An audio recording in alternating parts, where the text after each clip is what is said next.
জিনিকো বক্তব্য, এটা জিনেদের এরিয়া,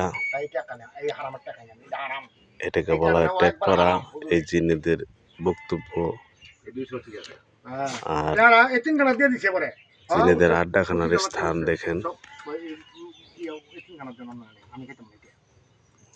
জিনের বক্তব্য শোনেন। আমার আপনার বেতন দিয়ে রাখছেন না, আমি নামাজ পড়া দিচ্ছি না, আবার আমার তরফ থেকে আমি যুদ্ধ করার আমি করছি আপনার বলে গিয়া আমি এইটা জিনেদের পুকুর, সব পুকুরে কিরা করে করে না, এটা করলে নাম বেচে খাওয়া, ধর্ম বেচে খাওয়া। হ্যাঁ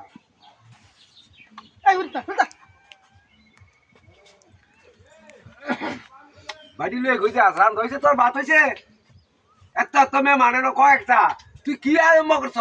তুই কি মার সোনার ডুবাবি? তাড়াতাড়ি ভ্যান গাল।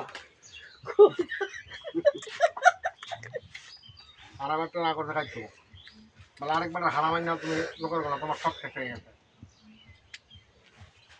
এবার হলো দিনের রুডু টেকপাড়ার জিনের এলাকা। আমার বলতে সারা লোকে দিতে থাকা এলাকা জিন দিয়ে সব কাম কাজ করা হয়। এই যে খেতপাত্র যা আছে সব জিনেরা করে। এই পুকুরের মধ্যে অসংখ্য মাছ।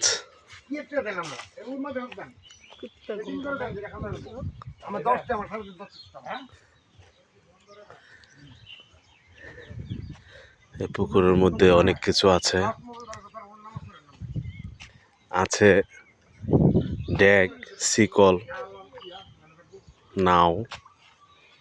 আপনা আপনি উঠে এর প্রমাণ হচ্ছে এই ভদ্রলোকের বয়স 1000-এরও বেশি।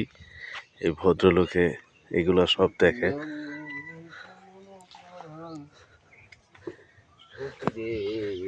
এই সেই প্রবীণ।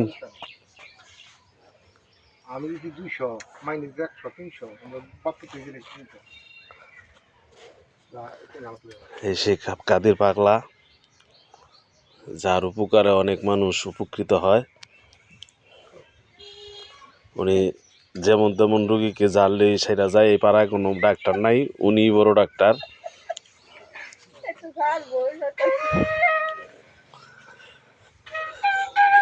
উনি অনেক উপকার করেন।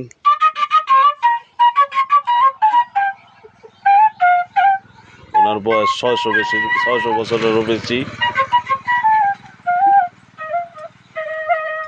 700-800 বছর বয়স অনেকে দাবি করে ওনারে।